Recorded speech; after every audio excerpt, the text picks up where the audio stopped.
Confused by closing costs on a mortgage that you're currently getting or one you're thinking about getting? In this video, I'm going to break down what exactly goes into closing costs. We'll talk title fees, lender fees, third-party fees like prepaying property tax and homeowners insurance. All of it. We'll walk through an actual loan estimate to make sure that you clearly understand what exactly gets rolled into closing costs on a mortgage loan.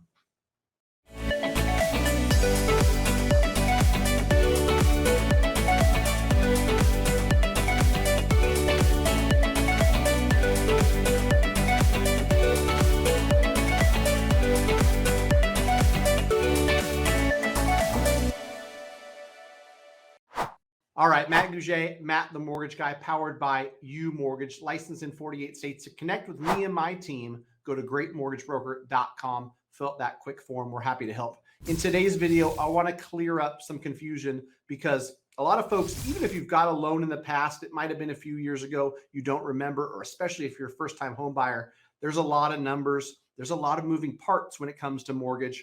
Closing costs seems to be something that people get confused about.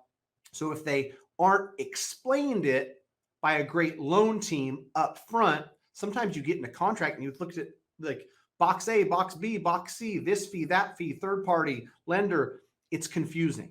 In this video, I'm going to break it down. I'm going to make it easy to understand. We're going to walk through a loan estimate, which is a form that every lender is required to use. So it's going to look the same no matter who you're working with. Hopefully, by the end of the video, you'll better understand exactly what closing costs entail. Let's get started. As always, I think walking through a real example is the best way to learn. So here it is. It's a loan estimate. Up here in the corner, it's going to say loan estimate. There's a lot of things on this form that should be explained by your loan officer, may not be. So I'm going to go through it just so you understand the different parts of it. Up here in the top right, we'll start there. It's going to talk about your loan term. Here we've got a 30-year fixed rate. We got a purchase loan. Conventional is the loan type, and this is checked. So if you're curious, if you've talked about an FHA loan or a conventional loan or these different loan types, and then you get a loan estimate, worry no more once you see this document. Also, whether or not your rate is locked. Here it's checked yes. And I whited it out because I didn't want any information in here about it, but it'll tell you actually a date, right? And it's locked until, July 4th or whatever that date is, right? You've got sale price here. It's whited out, $327,000. I don't know why. I think I just whited that out when I whited out the property address and the applicant's name. All that stuff will be here. Obviously, I'm not sharing somebody's personal information. You've got loan amount. You've got interest rate. Can this amount increase after closings? This is talking about if it's a variable rate or something, this would be checked yes.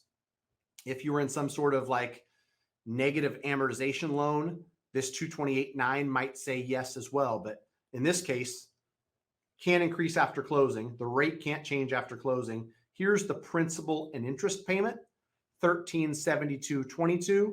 It also is really clear and printed out for you. There's no prepayment penalty and there's no balloon payment. Prepayment penalty was more common in the past. It's common on non-QM loans, not necessarily the more conventional type loans like conventional FHA, VA, USDA. So if you paid this thing off in 9 months after you hit the lottery, or you threw extra payments towards it to get it paid off in 7 years, you're not going to pay a penalty for that. Other loan types, you might pay a penalty. So you'll look at that to just know for sure if there's a prepayment penalty. Then you've got the payment calculation, $1,372, like we saw above, is principal and interest. Then you've got $419. That's your estimated escrow, taxes, insurance, those things, for a total monthly payment of $1,791. Property tax and homeowners insurance is what makes up this $419. In some cases, you might have mortgage insurance if you're putting less than 20% down. That's not included on this one. On the front of page 1 at the bottom, you've got an estimated cash to close. Now, this estimated cash to close, as you'll see broken down on page 2, your down payment plus your closing costs minus any seller credits, minus any deposit that you put down. You'll see it'll become clear on the next page exactly what, goes into that number. So here in box A, this is important to think about. These numbers specific, I wouldn't worry about, but just so you know, box A, origination charges. This is the top of page 2. This is the only box that the lender is going to control. There might be processing fee, underwriting fee. I've seen some other, fees that get added on from lenders, but whatever the lender is charging, whatever they control is all here. In box B, C, D, E, F, G, H, all these other boxes, these are not controlled by the lender. This is controlled by how much the county is charging in property tax and how much you have to pay based on what month you're closing in to set up that escrow account. It's based on what day you're closing and how much prepaid interest you're going to pay.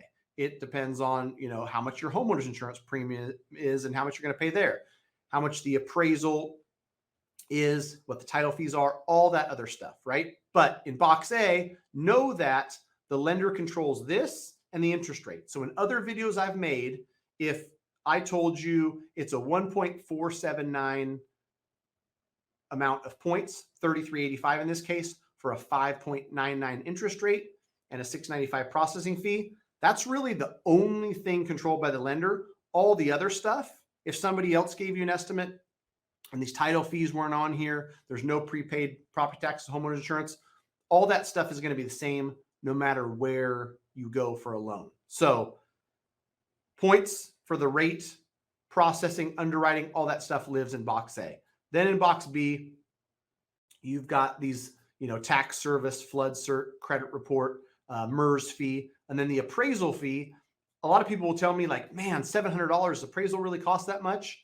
Lenders will over disclose this. This is a loan estimate where it's disclosed at 700. It probably cost 500 or 525 or 550. That'll all get straightened out before close. And you're not going to pay 700 just because it's on this document, but the lender puts it there because if they put 500 and then the appraisal costs 550, they're going to have to pay that $50 difference because they disclosed 500 to you. Then you've got title fees in box C. It's going to vary by what title company is doing the deal. And, some have higher fees, some have lower fees. Sometimes that's going to be split with the seller. Sometimes the seller's going to pay it all depending on what market you're in and, what price house and all that stuff. But this is where those title fees are going to live. And then down here, you'll have a total of boxes A, B, and C. Lender, appraisal, title, all that stuff totals up to $78.22 in this case. Then you've got on the right side, taxes and other government fees, transfer taxes. Some states have it, some don't. Homeowners insurance, prepaid for the first year. This is prepaid interest, guesstimated on the loan estimate. Some of this stuff is estimate, right? Should be pretty close, but at 19 days. Meaning when this loan estimate was sent out, we were expected to close on the 11th of a month that had 30 days. You'd pay 19 days of interest. Loan payment would be due the following month, where that next month's interest would be collected. And so if this loan closes on the 15th, only 15 days of interest will be collected. That's why you'll see, some of these numbers might change as you get closer to close. More often than not, they come down and they lower, but this is the estimate based on the day that this loan estimate was sent out. Then you've got initial escrow payment at closing. I've got another video that goes into detail on how escrow accounts work. You're going to pay 3 months of homeowners insurance in advance to set up that escrow account, 7 months of property taxes in advance to set up that escrow account. I don't want to go into detail here because I've got a whole video that details it. Because people are like, why am I paying a full year of homeowners plus 3 months? One, your first payment is going to be between 30 and 60 days out from when you close. And two, you got to have a little buffer in there. I won't go into detail, but that's that. All right. Then you've got owner's title policy. Again, all this stuff is decided on, by the escrow company that's holding escrow. So you've got all the left-hand side, A, B, and C.